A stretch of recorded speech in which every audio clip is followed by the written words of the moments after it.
Hello everyone, welcome back to our channel. कैसे हैं आप सब लोग? आई होप कि आप सब लोग अच्छे होंगे। लास्ट लेक्चर में हमने पढ़ा था कि एबीओ ब्लड ग्रुपिंग सिस्टम क्या होता है, उसमें आरएच फैक्टर क्या मेन रोल प्ले करता है, कोagulation ऑफ ब्लड, ब्लड क्लॉट कैसे होता है और लिम्फ नोड, टिश्यू फ्लूइड, हमारे middle man of the body क्या होता है, उसके बारे में हमने लास्ट लेक्चर में पढ़ा था।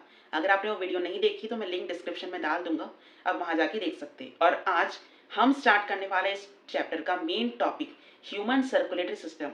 तो चलिए शुरू करते हैं।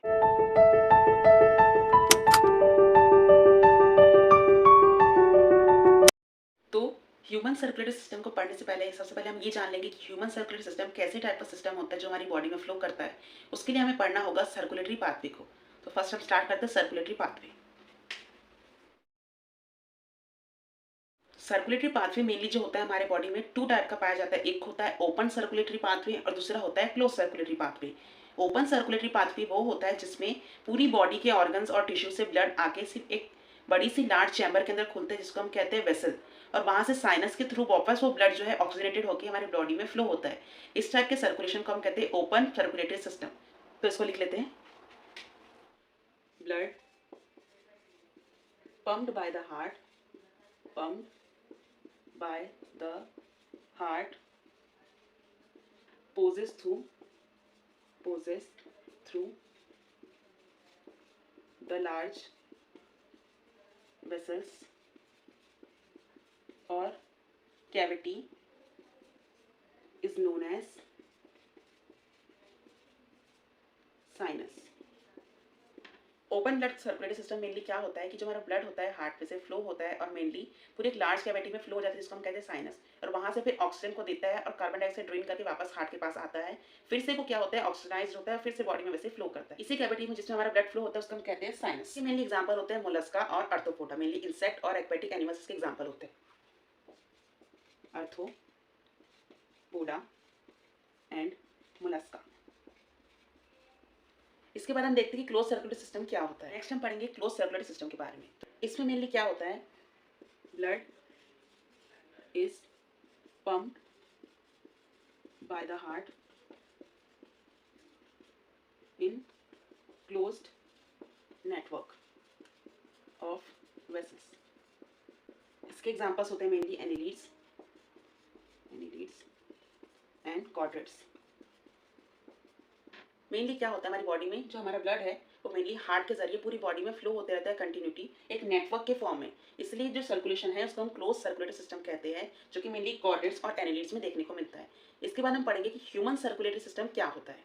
इसके बाद हम पढ़ेंगे नेक्स्ट टॉपिक सर्कुलेटरी सिस्टम के बारे में, जो कि मेनली तीन टाइप के हमारे ऑर्गेनिजम्स में एग्जिस्ट करता है। फर्स्ट हो गया हमारा ओपन, सेकेंड आ जाएगा हमारा इनकम्प्लीट और थर्ड आ जाएगा हमारा कंप्लीट। तीन टाइप के हमारे सर्कुलेटरी पाथवे होते हैं। ओपन जो हमारा होता है वो मेनली हमारे पाए जाते हैं एक्वेटिक एनिमल्स के अंदर और फिशेस के अंदर। ये कैसा दिखता है हार्ट, उसको बना देते हैं।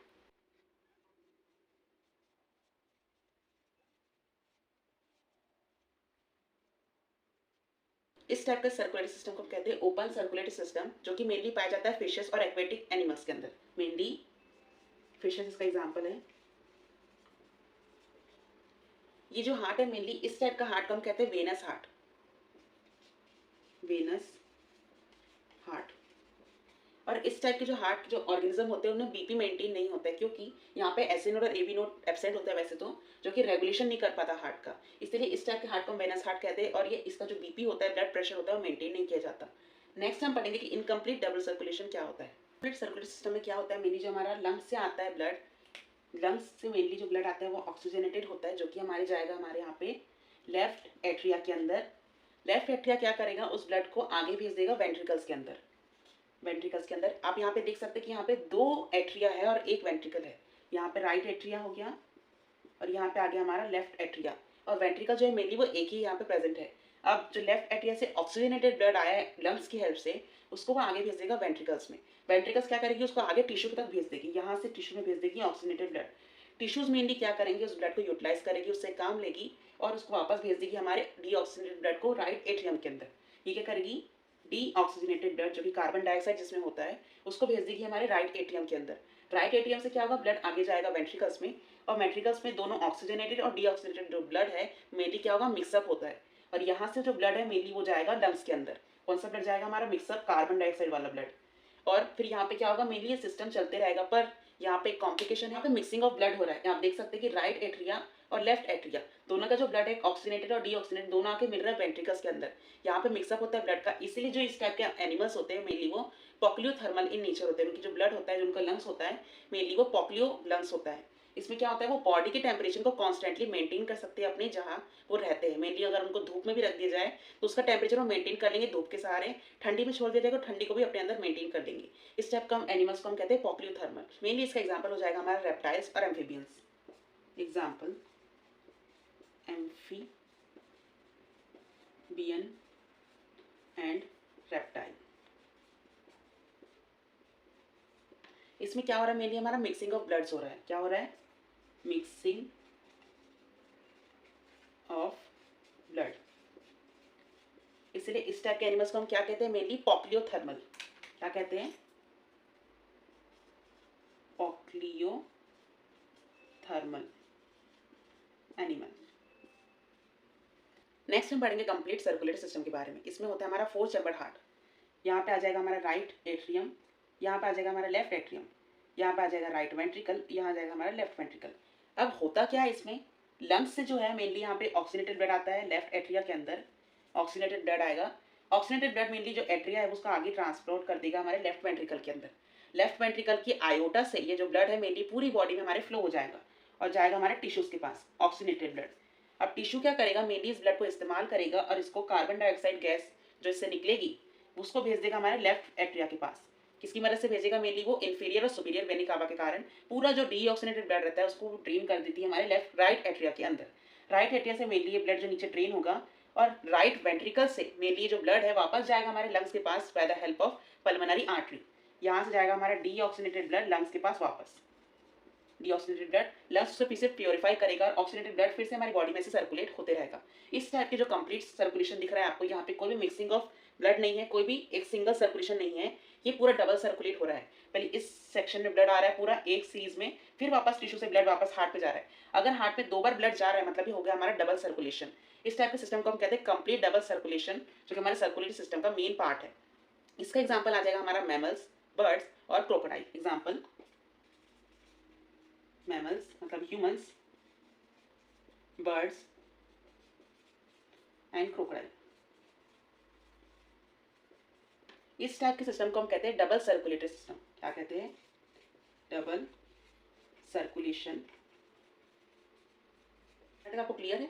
अगर आपको कोई भी डाउट है तो कमेंट सेक्शन में नीचे पूछ सकते हैं। नेक्स्ट हम पढ़ने वाले हैं ह्यूमन सर्कुलेटरी सिस्टम का मेन ऑर्गन हार्ट के बारे में। तो आइए जानते हैं कि हार्ट कैसे काम करता है और कौन कौन से इसमें पार्ट्स पाए जाते हैं।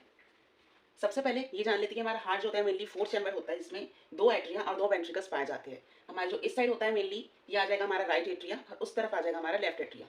ये हो जाएगा हमारा राइट। मेनली जो हमारा हार्ट होता है वो 4 चैम्बर हार्ट होता है, उसमें 2 एट्रिया और 2 वेंट्रिकल्स पाए जाते हैं। ये हो जाएगा हमारा लेफ्ट एट्रिया और ये हो जाएगा हमारा राइट एट्रिया। नीचे आ जाएंगे हमारे राइट वेंट्रिकल्स, ये आ जाएगा हमारा लेफ्ट वेंट्रिकल। अब यहाँ पे आप देख सकते हैं कि जो राइट वेंट्रिकल है और लेफ्ट वेंट्रिकल है बीच में इसके एक दीवार बनी हुई है। इस दीवार को हम कहते हैं इंटर वेंट्रिकुलर सेप्टम। क्या कहते हैं? Inter ventricular septum. इस वाले कॉर्नर को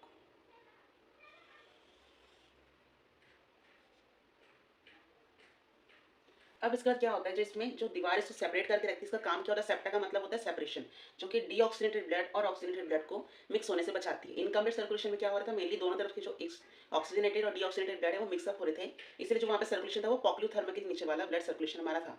पर यहाँ पे ऐसा नहीं है, ये मेनली कॉर्डेट्स और हायर ऑर्गेनिज्म में पाया जाता है, जो कि सेपरेटली दोनों तरफ से ऑक्सीनेटेड ब्लड और डीऑक्सीनेटेड ब्लड अलग अलग फ्लो होता है। एट्रिया में देखेंगे तो एट्रिया में भी यहाँ पे एक पतली सी लेयर है जो कि फाइब्रस कनेक्टिव टिश्यू से बनती है। इसको हम कहते हैं इंटर एट्रियल सेप्टम, जो कि 2 एट्रियाज को सेपरेट कर रहा है। इसको हम कहेंगे इंटर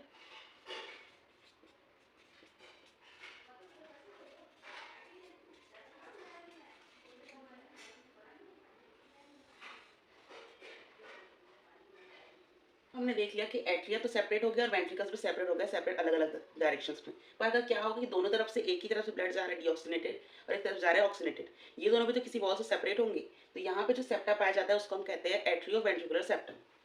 ये जो यहाँ पे बना हुआ है सेप्टा, इसको हम कहते हैं एट्रिया वेंट्रिकुलर सेप्टम। अब हम देखेंगे नेक्स्ट कि ऑक्सीजनेटेड और डीऑक्सीजनेटेड ब्लड कहाँ से ट्रेवल करके आता है हमारे हार्ट के पास। ये जो 4 पल्मोनरी वेन्स बनाई मैंने 1 2 3 4, ये मेनली लंग्स से ऑक्सीजनेटेड ब्लड्स को लेके आती है और यहाँ पे लेफ्ट एंट्रियम में डिलीवर कर देती है। क्या है ये? Pulmonary vein. ये जो मैंने 4 बनाई है यहाँ पे, ये मेनली पल्मोनरी वेन है जो कि ऑक्सीजनेटेड ब्लड को लंग से लेकर आती है। और यहाँ पे एक एक्सेप्शन है कि वेन जो है मेनली हमेशा डीऑक्सीजनेटेड ब्लड को ही कैरी करती, पर यहाँ पे जो पल्मोनरी वेन है हमारी वो ऑक्सीजनेटेड ब्लड को कैरी करती है। एक्सपेक्टेड ये क्या है, हमारी एक एक्सेप्शन वाली वेन है जो ऑक्सीजन को लेकर आती है हमारे लेफ्ट एट्रियम में। आपने देख लिया कि ऑक्सीजनेटेड ब्लड जो है लेफ्ट एट्रियम में आ गया। अब यहाँ से लेफ्ट वेंट्रिकल में ट्रांसफर होगा, किसकी मदद से? मेरी यहाँ पे एक वॉल बनी हुई है जिसको हम कहते हैं बाइकस्पिड और मिट्रल वॉल, जो कि लेफ्ट एट्रिया के दोनों एट्रिया और वेंट्रिकल के बीच में पाई जाती है। कौन सी वॉल है ये? बाइकस्पिड और मिट्रल वॉल। मिट्रल वॉल ये वाली, ये वॉल मेनली जो है कैसे दिखती है मैं आपको बताता हूँ। कुछ इस तरीके के इसके अंदर स्ट्रक्चर होता है। ऐसे 2 दरवाजे इस वॉल के अंदर होते हैं जिसके हम इसीलिए इसे हम कहते हैं बाइकस्पिड वॉल, क्योंकि इसमें 2 फिंगर इंसर्ट कर सकते हैं हम, इतना इसमें गैप होता है। अब क्या हुआ, बाइकस्पिड वॉल के सहारे हमारे लेफ्ट वेंट्रिकल में ब्लड आ गया। अब जिसको पकड़ा हुआ है तार जैसा स्ट्रक्चर हमारे हार्ट के अंदर होता है, जो कि मेनली सिर्फ हार्ट में ही पाया जाता है हमारी पूरी बॉडी में, इसको हम कहते हैं कॉर्डा टेंडिने। ये कॉर्ड लाइक स्ट्रक्चर होता है जो कि हमारे कस्पिड वॉल जो होती है उसको पकड़ के रखता है ताकि कोई बैक फ्लो ना हो सके। कॉर्डा टेंडिने, तो कॉर्ड टेंडिने होता है जो मेनली कॉर्ड लाइक स्ट्रक्चर होता है जिसका काम होता है मेनली कस्पिड वॉल को पकड़ के रखना ताकि वो कुछ उसमें प्रॉब्लम ना आ सके और ब्लड जो वापस फ्लो बैक ना हो सके। अब क्या हुआ, यहाँ पे आ गया हमारा ऑक्सीजनेटेड ब्लड लेफ्ट वेंट्रिकल के अंदर। लेफ्ट वेंट्रिकल से यहाँ पे एक मोटी सी पाइप निकलती है जिसको हम कहते हैं arch of iota. Arch of iota में भी यहाँ पे एक वॉल बना हुआ है सो हम कहते हैं सेमी लूनर वॉल। क्या कहते हैं? Semi lunar wall.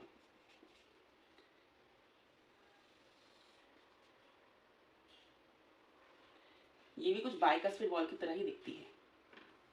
Similar wall से एक मोटी सी पाइप निकलती है जिसको हम कहते हैं आर्च ऑफ आयोटा, जिसके कारण पूरे हार्ट हमारा जो बॉडी है उसके अंदर ब्लड सप्लाई करते हैं ऑक्सीजनेटेड।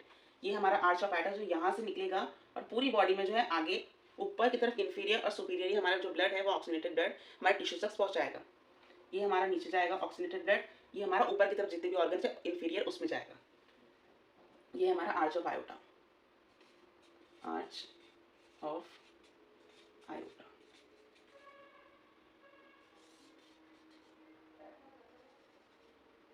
ये भी उसी की ब्रांचेस है आर्च ऑफ आयोटा की, ये और ये तीनों। अब क्या होगा, ऑक्सीजनेटेड ब्लड जो हमारे टिश्यू तक जाएगा, हमारे ऑर्गन्स तक जाएगा, वो इसे यूज करेंगे और कार्बन डाइऑक्साइड जो गैस है उसको रिलीज करेंगे। अब क्या होगा, कार्बन डाइऑक्साइड जो गैस है मेनली इंफीरियर वेना कावा और सुपीरियर वेना कावा हमारे राइट एट्रियम के पास वापस लेके आएगी प्यूरिफिकेशन के लिए। जो हमारी इंफीरियर वेना कावा होती है जो कि ऊपर से आती है, हमारे डायफ्राम जो बना होता है उसके ऊपर जितने भी ऑर्गन्स पाए जाते हैं मेनली ब्रेन, आईज, नोज और फेस की तरफ से, ये पूरा इंफीरियर वेना कावा ऊपर से डीऑक्सीजनेटेड ब्लड लेकर आती है हमारे राइट एट्रियम के अंदर। और जो हमारा सुपीरियर वेना कावा है, जितने भी हमारे थोरैक्स से नीचे ऑर्गन्स पाए जाते हैं मेनली हमारा स्टमक हो गया, डाइजेस्टिव सिस्टम हो गया, हमारा लंबर सिस्टम हो गया, लेग्स हो गया, उसमें से सारे superior vena cava deoxygenated blood को लेके आती है। तो हम लिख लेते हैं इसको, ये हमारा सुपीरियर वेना कावा, ये हो जाएगा हमारा inferior vena cava, inferior vena cava, जो कि डीऑक्सीजनेटेड ब्लड हमारे राइट एट्रियम में लेके आती है। और जो हार्ट का डीऑक्सीजनेटेड ब्लड है वो मेनली लेके आती है हमारी कोरोनस साइनस, कोरोनरी साइनस, जो कि पूरे हार्ट से डीऑक्सीजनेटेड ब्लड को कलेक्ट करके राइट एट्रियम में छोड़ देती है। अब क्या हुआ, डीऑक्सीजनेटेड ब्लड जो है inferior vena cava, coronary sinus और सुपीरियर वेना कावा लेके आई हमारे राइट एट्रियम में। राइट एट्रियम से नीचे क्या होगा, राइट वेंट्रिकल में ये जो ब्लड है डीऑक्सीजनेटेड वो फ्लो करेगा। किसकी वजह से करेगा, मेनली यहाँ पे भी एक कस्पिड वॉल बना हुआ है, इसको हम कहते हैं ट्राई कस्पिड वॉल। इसमें आप क्या कर सकते हैं, 3 फिंगर्स जो है मेनली इंसर्ट हो सकता है, इसीलिए इसको ट्राई कस्पिड वॉल कहते हैं। क्या कहते हैं, try cuspid wall, try cuspid wall. ये कुछ मेनली ट्राइंगल शेप की ऐसी दिखती है, इस तरह की कुछ वॉल का स्ट्रक्चर होता है।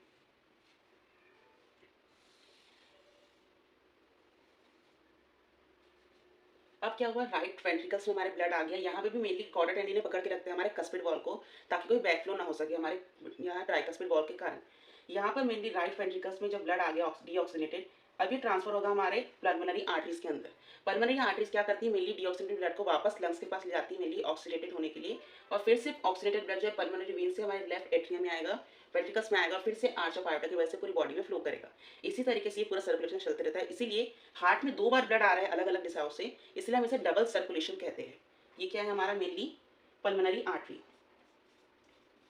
पल्मोनरी आर्टरी, जो कि यहाँ से निकल के मेनली इस तरफ और इस तरफ ब्रांच बना के लंग्स तक हमारे डीऑक्सीनेटेड ब्लड को पहुंचाता है, जो कि ऑक्सीनेटेड ब्लड वापस आता है हमारे पल्मोनरी वेन से। यहाँ पे भी एक्सप्रेशन है कि आर्टरीज होती है मेनली ऑक्सीनेटेड ब्लड को कैरी करती है, डीऑक्सीनेटेड ब्लड को कैरी करती है। अब हम देखें कि हमारा हार्ट जो मेनली कॉन्ट्रैक्ट कैसे होता है, जो कि होता है हेल्प से ऐसे नोड के कारण, जो कि एक नोडल टिश्यू होता है हमारे हार्ट में, जो कि ऑटो एक्साइटेबल नेचर शो करता है। इसमें कोई भी स्टिमुलाई की जरूरत नहीं होती है, ऑटो एक्साइटेबल खुद ही होता है। अगर आप अपनी बॉडी से कुछ देर के लिए हार्ट बाहर निकाल कर रख देंगे तो भी हमारा जो हार्ट है वो बीट करते रहेगा कुछ देर तक, क्योंकि इसके अंदर ऑटो एक्साइटेबल नेचर होता है हमारे ऐसे नोड के कारण। ये हो जाएगा हमारा ऐसे node, S A node.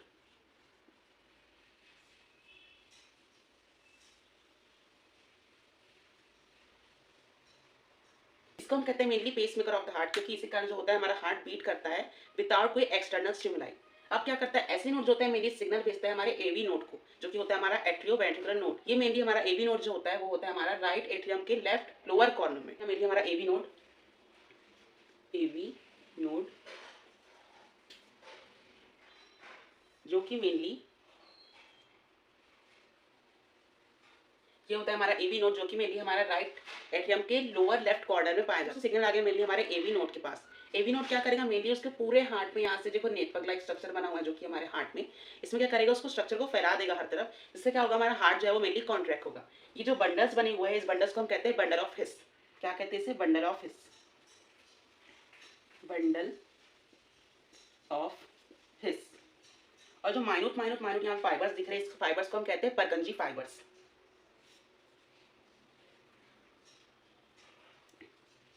Purkinje fibres. जिससे क्या होता है, पूरा हमारे हार्ट में स्टिमुलेशन होता है, पूरा वेंट्रिकल को कॉन्ट्रैक्ट करता है, जिससे जो हमारा ब्लड है आगे की तरफ हमारा ब्लड जो होता है वो ट्रांसपोर्ट हो जाता है। इसी की वजह से कि हमारे ऐसे नोड जो होता है मेनली हमारा पेसमेकर होता है, पेसमेकर। यहाँ तक अगर आपको क्लियर है तो हम आगे बढ़ सकते हैं। इसके बाद हम देखते हैं कि हमारा हार्ट में कौन कौन सी जगह पे जहाँ पे डीऑक्सीनेटेड ब्लड और ऑक्सीनेटेड ब्लड आता है। लेफ्ट एट्रियम में मेनली ऑक्सीनेटेड ब्लड लेके आई है हमारी पल्मोनरी वेन। कौन लेके आएगी, पल्मोनरी वेन, जो कि कहाँ से लेके आती है ब्लड, हमारी मेनली लंग्स से लेके आती है, फ्रॉम लंग्स।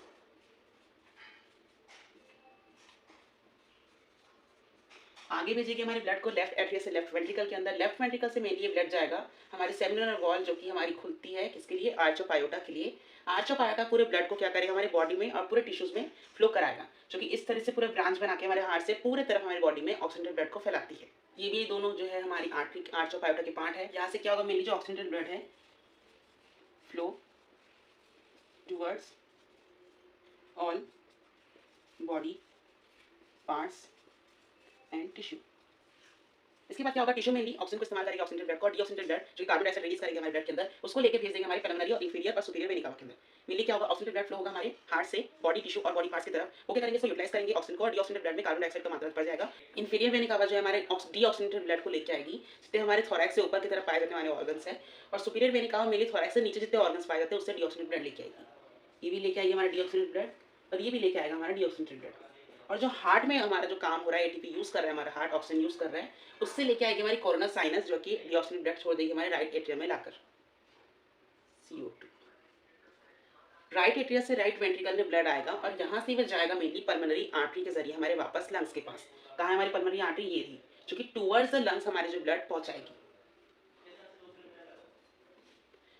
अब वहाँ पे क्या होगा, हमारा जो लंग्स है फिर से इसको ऑक्सीजनेटेड बनाएगा, और पल्मोनरी वेन से वापस हमारे ब्लड में सर्कुलेशन से चलता रहेगा। इसी जो सर्कुलेशन है, 2 बार हमारे हार्ट में ब्लड आ रहा है, इसे हम कहते हैं 8 सिस्टम सर्कुलेशन और डबल कंप्लीट सर्कुलेशन सिस्टम, जो कि हायर ऑर्गेनिज्म, मैमल, कॉर्डेट्स और एक्सेप्शन जो हमारा क्रोकोडाइल था उसमें होता है। यहाँ तक आपको क्लियर है? अगर आपको इस टॉपिक में, इस सेक्शन में कोई भी डाउट है तो आप नीचे कमेंट सेक्शन में नीचे पूछ सकते हैं। हमारा हार्ट होता है मेनली वो 3 टाइप की लेयर से कवर्ड होता है। जो हमारी सबसे बाहरी लेयर होती है उसको हम कहते हैं पेरिकार्डियम मेम्ब्रेन, जो कि डबल वॉल्ड इन स्ट्रक्चर होती है, पेरी कार्डियल मेम्ब्रेन, जो कि हमारी डबल वॉल स्ट्रक्चर होती है, जिसके अंदर मेनली हमारा पेरिकार्डियल फ्लूइड जो होता है उसके अंदर एग्जिस्ट करता है। फ्लूइड का काम क्या होता है? मेनली शॉक को ऑब्जर्व करना। जैसे अगर हमें कोई हार्ट के ऊपर मुक्का मार दे तो क्या करेगा? हमारा शॉक को एब्जॉर्ब कर लेगा हमारे हार्ट के, और जो हमारे हार्ट है उसको ज़्यादा नुकसान नहीं पहुंचाएगा। इसके अंदर होता है मेनली हमारा पेरिकार्डियल फ्लूइड,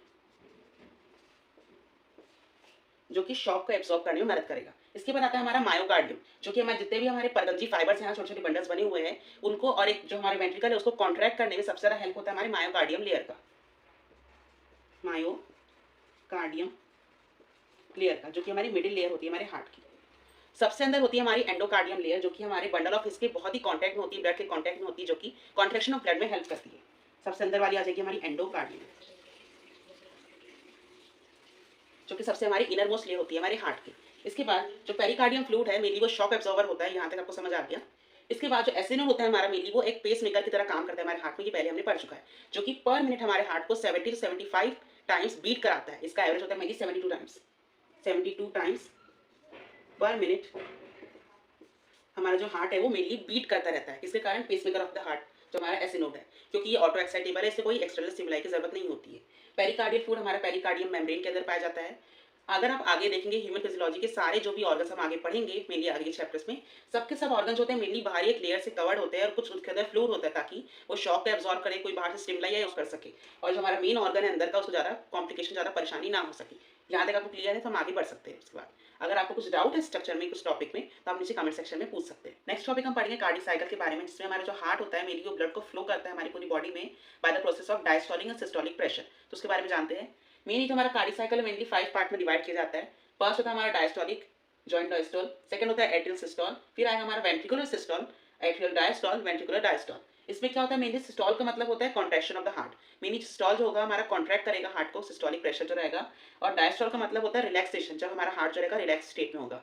अब इसके बाद हम देखते हैं कि जो चार पांचों प्रोसेस है वो मेनली हमारे हार्ट में कैसे होती है। इसमें क्या होगा? मेनली राइट एट्रिया से राइट वेंट्रिकल और लेफ्ट एट्रिया से लेफ्ट वेंट्रिकल हमारा ब्लड जो है पैसिवली फ्लो होता रहेगा विदाउट कोई एनर्जी एंड स्टिमुलाई।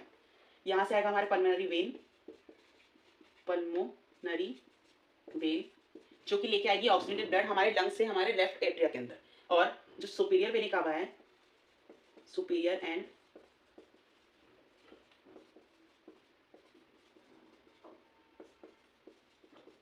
जो सुपीरियर और इंफीरियर वेनिक कावा है मेनली वो CO2 मतलब डीऑक्सीजनेटेड ब्लड लेके आएगी हमारे बॉडी ऑर्गन और टिश्यू से हमारे राइट एट्रियम के अंदर।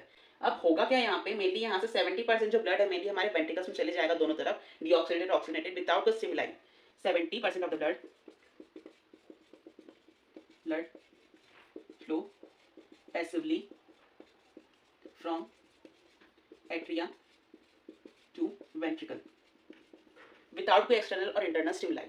इसके बाद क्या होगा? मेनली हमारा जो वेंट्रिकल है मेनली 70% भर जाएगा इसके अंदर ब्लड।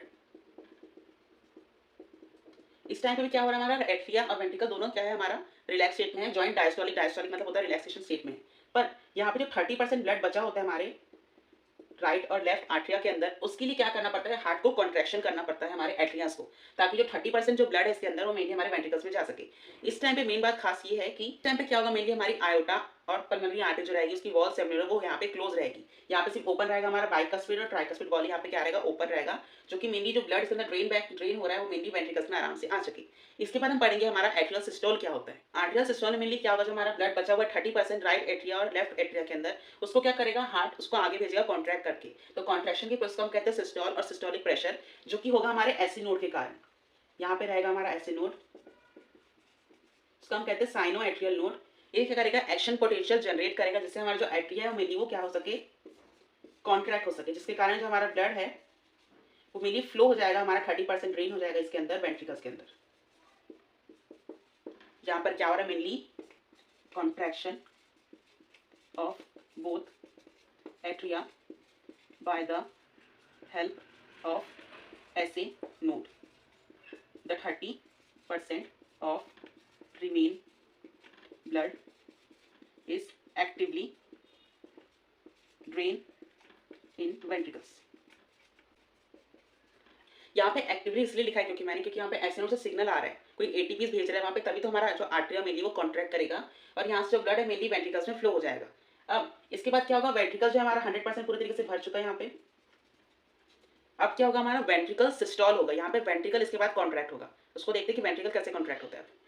इसमें क्या होगा, मेनली जो हमारे ब्लड आया राइट एट्रिया और लेफ्ट एट्रिया से हमारे वेंट्रिकल्स में, left atria, right ventricle and left ventricle, इसमें जो मेनली हमारा वेंट्रिकल से ब्लड भर गया 100%। अब क्या होगा, इसकी कॉन्ट्रैक्शन की बारी आएगी।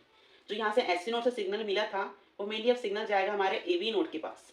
क्या, कहाँ पे जाएगा, एवी नोड के पास, जिसको हम कहते हैं एट्रियो वेंट्रिकुलर नोड, जो कि एवी बंडल्स को यहाँ पे रहेगा, वेंट्रिकल्स को मेनली यहाँ पे सिग्नल पहुंचाएगा पूरे तरीके से, और कहेगा बंडल ऑफ हिस और परकंजी फाइबर क्या करेंगे इसमें, इसकी हेल्प करेंगे, जो कि कॉन्ट्रैक्शन में मेनली हेल्प करेगा हमारे वेंट्रिकल्स का। कौन, एवी नोड। यहाँ पे भी स्टिमुलाई हो जाएगी, यहाँ पे जो प्रोसेस है मेनली वो भी एक्टिव इन प्रोसेस होगी। क्या होगा, contraction of both the ventricle by the stimuli of AV node. और जिसके बाद क्या होगा, जो हमारा राइट वेंट्रिकल और लेफ्ट वेंट्रिकल में जो ब्लड है मेनली वो फ्लो हो जाएगा हमारे आर्च ऑफ आयोटा और पल्मोनरी आर्टरीज में। Then the blood is flow towards aorta and pulmonary artery. इस टाइम पे क्या हो रहा है, हमारा जो आर्टरिया है मेनली वो क्या है, डायस्टोलिक प्रोसेस में है। जो हमारा आर्टरिया है वो है डायस्टोलिक प्रोसेस में। हमारे यहाँ पे आर्टरिया क्या कर रहा है, रिलैक्स कर रहा है। और जिसकी वॉल बनी है यहाँ पे बाइकस्पिड और ट्राइकस्पिड, ये भी क्या है, क्लोज है, ताकि कोई बैक फ्लो ना हो सके। क्योंकि जो कस्पिड वॉल होती है उसका काम ही होता है मेनली क्या, बैक फ्लो को रोकना। जो क्या करती है, एक ही डायरेक्शन में जो ब्लड है उसको पहुंचाती है मेनली आर्टरीज से वेंट्रिकल, और वेंट्रिकल से मेनली पल्मोनरी आर्टरीज और आयोटा इसके अंदर। अब यहाँ पे जो सेमिनल वॉल है इसका भी सेम यही काम होता है कि जो हमारी वेंट्रिकल से ब्लड आगे की तरफ जा रहा है आयोटा और पल्मोनरी आर्टरीज में, इसको बैक फ्लो ना होने दे, नहीं तो क्या हो जाएगा, हमारी जो हार्ट है उसमें बीमारी हो जाएगी। इसके बाद क्या होगा, मेनली हमारा जो आर्टरियल डायस्टोल होगा इसमें क्या होगा, मेनली फिर से जो है वापस एक्शन पोटेंशियल जनरेट करेगा हमारा एसए नोड, और फिर से जो है सिस्टम में मेनली हमारा काम करेगा, और ये मिलकर बनाएगा हमारा एक बेड सिस्टम, जो कि होता है मेनली 0.8 सेकंड का हमारा कार्डिक साइकिल। कितने सेकंड्स का होता है मेनली हमारा, 0.8 सेकंड्स का हमारा कार्डिक साइकिल होता है। ठीक है, नेक्स्ट हम देखते हैं कि आर्टरियल सिस्टोल और वेंट्रिकल सिस्टोल मेनली कितने कितने सेकंड्स का होता है हमारे कार्डिक साइकिल के अंदर। जो हमारा कार्डिक साइकिल होता है मेनली वो 0.8 सेकंड्स का होता है, 0.8 सेकंड्स का। और मेनली जिसमें डायस्टोलिक प्रोसेस होता है मेनली हमारा, इसको हम कार्डिक साइकिल कुछ इस तरीके से बना सकते हैं। ये जो पूरा फेस है हमारा ये 0.4 सेकंड्स का होता है, जिसको हम कहते हैं जॉइंट डायस्टोल।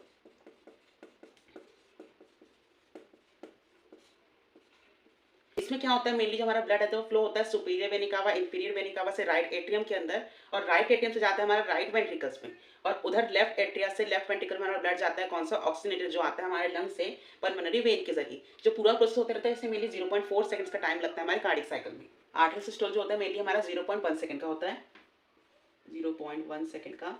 इसमें क्या होगा, जो हमारा आर्टरिया रहेगा वो एसए नोड के जरिए एक्शन पोटेंशियल जो एसए नोड जनरेट करेगा, उसकी वजह से जो हमारा एट्रिया में 30% ब्लड बना हुआ है, बचा हुआ है, वो मेनली वेंट्रिकल्स में ड्रेन हो जाएगा एक्टिवली। इसके बाद होता है हमारा वेंट्रिकुलर सिस्टोल। क्या होगा हमारा, वेंट्रिकल सिस्टोल, जो कि मेनली होता है हमारा 0.3 सेकंड्स का, 0.3 सेकंड्स का। यहाँ पे आप पूरा एक बार हम ब्रश अप ले लेते हैं कि क्या होता है इसका। मेनली जॉइंट डायस्टोल में क्या होगा, राइट एट्रिया से राइट वेंट्रिकल और लेफ्ट एट्रिया से लेफ्ट वेंट्रिकल में पूरा जो ब्लड है हमारा 70% तक का फिल होगा लेफ्ट वेंट्रिकल्स के अंदर। कितना, विदाउट कोई स्टिमुलाई, पैसिवली इसके अंदर ब्लड फ्लो हो जाएगा। उसके बाद क्या होगा, जो 30% ब्लड हमारे आर्टरिया में बचा हुआ है उसके लिए एक्शन पोटेंशियल जनरेट करेगा हमारा एसए नोड।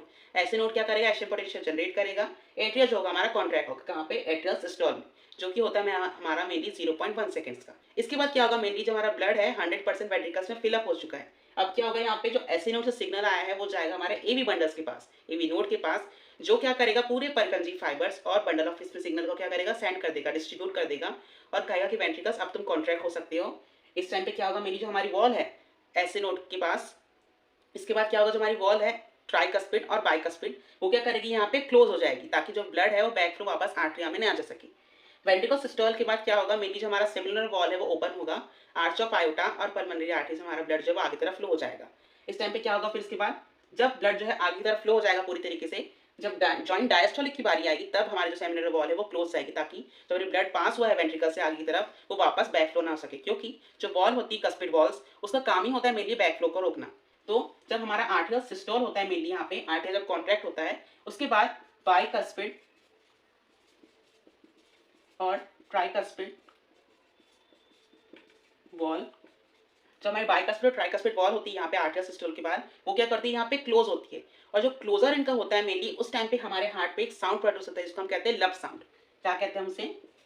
लब साउंड, जो कि लाउडर होता है, जो हमारे हार्ट में सुनाई देता है। मेनली हम जो साउंड्स है हार्ट के वो 2 टाइप के होते हैं, एक तो होता है हमारे लब साउंड, दूसरा आ जाएगा हमारे यहाँ पर तो हम कहते हैं डब साउंड। ये मेनली जो हमारा डब साउंड होता है ये होता है मेनली हमारा सेलुलर वॉल के क्लोजर के कारण। किसके कारण? Closure of semi lunar valve. अब यहाँ पे आप देख सकते हैं कि बाइकस्पिड ट्राइकस्पिड वॉल जब क्लोज हो रहा है तब आ रहा है हमारा लब साउंड, और सेमिनल वॉल जब क्लोज हो रहा है मेनली आ रहा है डब साउंड। यहाँ पे कोई भी ओपनिंग जब हमारी वॉल खुले तब कोई भी साउंड प्रोड्यूस नहीं होता, और ये क्वेश्चन मेनली एग्जाम में आता है स्टूडेंट को घुमाने के लिए कि क्लोजर जब होता है वॉल में तब कौन सा साउंड आता है, ओपन जब होता है तब कौन सा साउंड आता है। अब ये बात याद रखिए कि ओपन के टाइम पे कोई भी साउंड हमारे हार्ट में प्रोड्यूस नहीं होता है, कि उस टाइम सिर्फ हमारा जो ब्लड है वही पैसिवली सब यहाँ से वहाँ फ्लो होता है। जो साउंड प्रोड्यूस होता है मेनली वो क्लोज टाइप पे ही होगा, क्लोजर। अब जो हमारा डब साउंड होता है मेनली वो लाउडर वॉइस होता है, ये लाउडर होगा। डब साउंड जो होगा मेनली हमारा वो डल इन वॉइस होगा। इसकी जो पिच होती है, जो आवाज होती है मेनली वो लो पिच की होती है, लो पिच। और जो हमारी डल की आवाज होती है डब साउंड की उसकी मेनली होती है हाई पिच।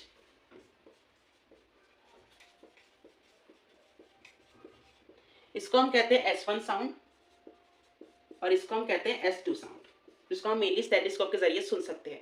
इसके बाद हम पढ़ेंगे कि हमारा कार्डिक आउटपुट क्या होता है, जो कि कार्डिक साइकिल के जरिए ही हम निकाल सकते हैं। किसके बेसिस पे?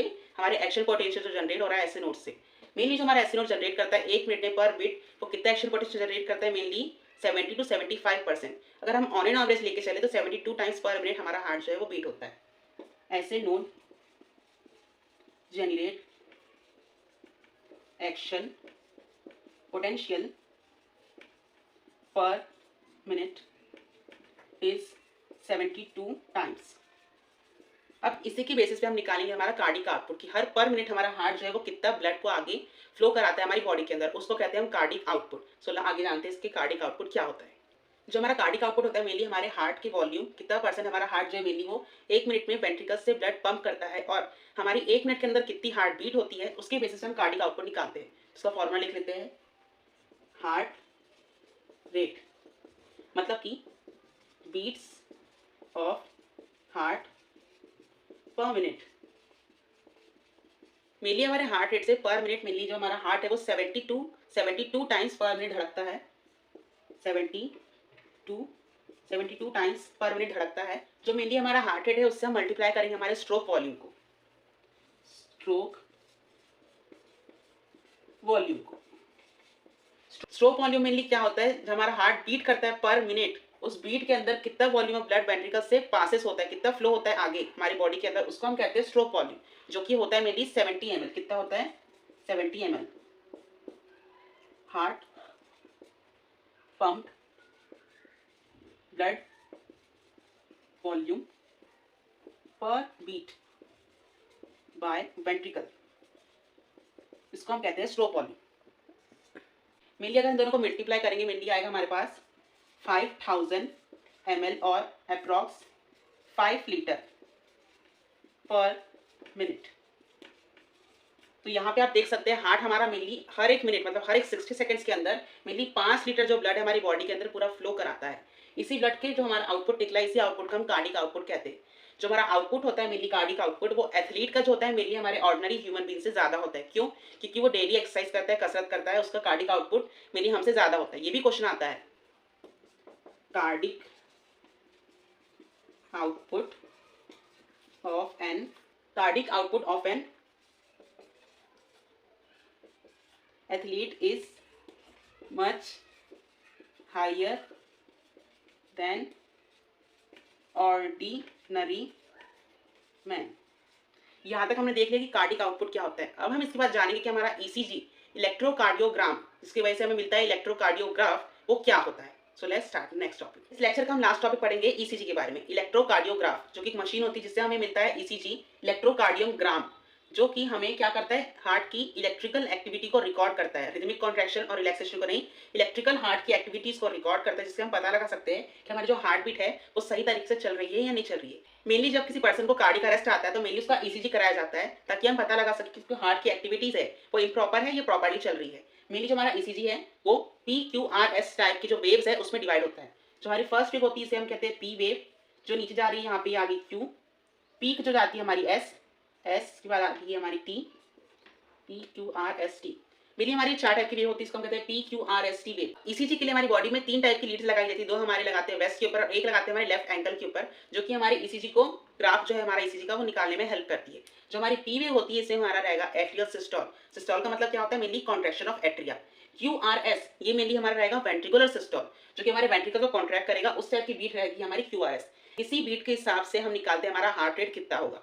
और जो टी वेव हमारी जा रही है आखिरी में ये होगा हमारा वेंट्रिकुलर डायस्टोल, जिसको हम कहते हैं रिलैक्सेशन ऑफ वेंट्रिकल। अब सबसे पहले हम जानते हैं कि ईसीजी में मेनली जो हमारे कॉन्ट्रैक्शन है और रिलैक्सेशन है उनको क्या कहते हैं। तो डीपोलराइजेशन, इसका मतलब मेनली हमारा ईसीजी में होता है कॉन्ट्रैक्शन ऑफ हार्ट, कॉन्ट्रैक्शन। और रीपोलराइजेशन का मतलब होती है, आर मतलब ही होगा रिलैक्सेशन, रीपोलराइजेशन इसका मतलब होता है हमारा रिलैक्स करना, रिलैक्सेशन ऑफ हार्ट। और कार्डिक साइकिल हम इसे क्या कहते थे, इसको कहते थे हम हमारा डायस्टोलिक और इसको कहते थे हम सिस्टोलिक। अब हमें जो वेव्स बनी हुई है इनके बेसिस पे हम निकालेंगे कि इनका क्या क्या काम होता है। मेरी जो हमारी यहाँ पे QRS वेव है इसी के बेसिस पे हम हार्ट बीट को कनेक्ट करते हैं।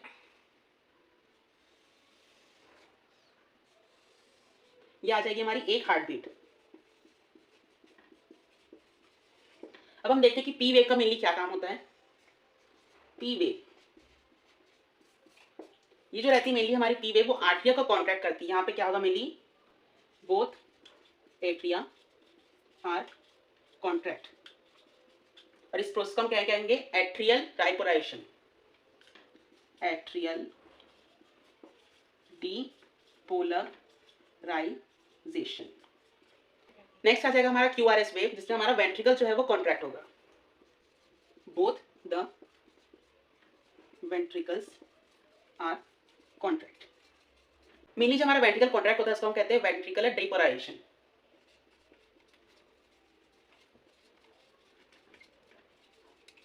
लास्ट आ जाएगा हमारा टी वेव, जिसमें क्या करेगा हमारा जो वेंट्रिकल है मेनली वो रिलैक्स करेगा, टी वेव,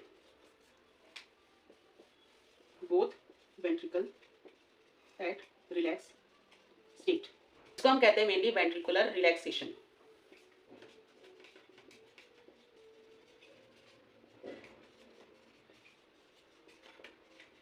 यहाँ तक आपको क्लियर है, एक बार फिर से समझ लेते हैं। जो पी वेव होती है हमारी वो मेनली कार्डिक साइकिल की जो इलेक्ट्रोकार्डियोग्राम है उसमें बोथ हमारा जो आर्टरी है वो यहाँ पे कॉन्ट्रैक्ट होगा, कॉन्ट्रैक्शन ऑफ हार्ट को हम कहते हैं डीपोलराइजेशन। तो हमारी पी वेव जो आ जाएगी वो आ जाएगी हमारी एट्रिया डीपोलराइजेशन। QRS वेव जो होती है हमारी वेंट्रिकुलर का कॉन्ट्रैक्ट करती है, इसमें आ जाएगा हमारा फर्स्ट एक हार्ट बीट बनता है हमारे एक QRS वेव के कारण। इसमें क्या होगा, both the ventricles are contracted, contracted को हम कहते हैं डीपोलराइजेशन, तो ये हो जाएगा हमारा वेंट्रिकुलर डीपोलराइजेशन। अब इसका क्या होगा हमारा जो कि टी वेव बनाती है हमारी, इसमें क्या होगा हमारा वेंट्रिकल रिलैक्स करेगा, तो टी वेव आ जाएगी both the ventricles are at relax state, इसमें आ जाएगा हमारा वेंट्रिकुलर रिलैक्सेशन। अगर हमारी इसमें जो टी वेव है मेनली जो अगर ऊपर थोड़ी ज्यादा या नीचे चली जाए तो उस टाइप की बीमारियां हो जाती है हमारे हार्ट के अंदर। मेनली अगर हमारी हार्ट की जो टी वेव है मेनली वो ज्यादा ऊपर चली जाएगी तो हमें क्या हो जाएगा, myocardial infection, myocardial infection. Myocardial infection का दूसरा नाम क्या होता है, मेनली हार्ट अटैक, मतलब कि ज्यादा देर तक हार्ट जो है रिलैक्स नहीं होना चाहिए तो हमें मायोकार्डियल इन्फेक्शन नाम की बीमारी हो जाएगी। और अगर हार्ट की जो टी वेव है वो ज्यादा देर तक नीचे चली गई तो इससे क्या होगा, हमें हाइपोक्सिया। हाइपोक्सिया का मतलब क्या होता है, हाइपोक्सिया मतलब कि जो हमारे वेंट्रिकल्स में ब्लड आ रहा है वो इनसफिशिएंट है हमारे बॉडी के नीड्स के लिए, इससे क्या हो जाएगा हमें हाइपोक्सिया। ऑक्सीजन की डिफिशियंसी के कारण जो हमारी टी वेव है वो मेनली डिक्लाइन हो जाएगी हमारे ईसीजी ग्राफ के जरिए। यहाँ तक आपको क्लियर है? अगर आपको कोई भी डाउट है आप नीचे कमेंट सेक्शन में नीचे लिख सकते हैं। जो हमने लास्ट लेक्चर पढ़ा था उसमें मैंने आखिरी में आपसे कुछ क्वेश्चंस पूछे थे, उस क्वेश्चंस के ये सारे आंसर है। फर्स्ट का आंसर है O नेगेटिव, सेकंड का है RH positive father and negative mother, third का था थ्रोम्बोकाइनेस, फोर्थ का था हमारा टिश्यू फ्लूइड एंड 5 का आंसर था हमारा यस कि हमारा ट्रांसफ्यूजन जो है वो सक्सेसफुल हुआ था। अब आज के लेक्चर में मैंने जो पढ़ा है उससे रिलेटेड मैं आपसे कुछ क्वेश्चंस पूछूंगा, उसका आंसर आप कमेंट सेक्शन में नीचे दे सकते हैं। और इसके अगले लेक्चर में जो लास्ट लेक्चर होगा हमारे इस चैप्टर का, उसमें आपको इस चैप्टर के जो क्वेश्चन मैं पूछूंगा उसके आंसर रिवील कर दूंगा। तो अब आपसे मैं कुछ क्वेश्चन पूछूंगा, उसका आंसर आप कमेंट सेक्शन में दे सकते हैं। First question is incomplete circulation present in which organism, कौन से ऑर्गेनिज्म में मेनली इनकम्प्लीट सर्कुलेशन पाया जाता है? First option is mammal, second fish, third is reptile and fourth is arthropoda. Second question is impulse of heart beat is generated by, heart beat का जो impulse होता है मेनली वो कौन जनरेट कराता है? ऐसे node, AV node, Purkinje fibres और bundle of His. Third question is 70% of blood passes from atria to ventricle by which process, कौन सी प्रोसेस के जरिए जो हमारा 70% ब्लड होता है वो ऑटोमेटिकली वेंट्रिकल्स में ट्रांसफर हो जाता है। Passive process, active process, both मतलब पैसिव और एक्टिव दोनों, या none of this. Question number 4 आ जाएगा हमारा, depolarization of ventricle is represented by P wave, QR wave, PQ wave and T wave. Ventricle systole in cardiac cycle take how much time? Question number 5, 0.1 second, 0.8 second, 0.3 second, 0.5 seconds. अगर आपको इस lecture में कोई भी doubt है तो आप नीचे कमेंट सेक्शन में लिख कर पूछ सकते हैं। अगर आपको लेक्चर अच्छा लगा तो प्लीज़ इसे लाइक कीजिए, ज़्यादा से ज़्यादा अपने दोस्तों के साथ शेयर कीजिए एंड मिलते हैं नेक्स्ट वीडियो में। हमारा लास्ट वीडियो रहेगा, इसमें हम पढ़ेंगे मेनली डबल सर्कुलेशन के बारे में, regulation of heart, disease of heart. There is a small mistake in this lecture, please visit the description.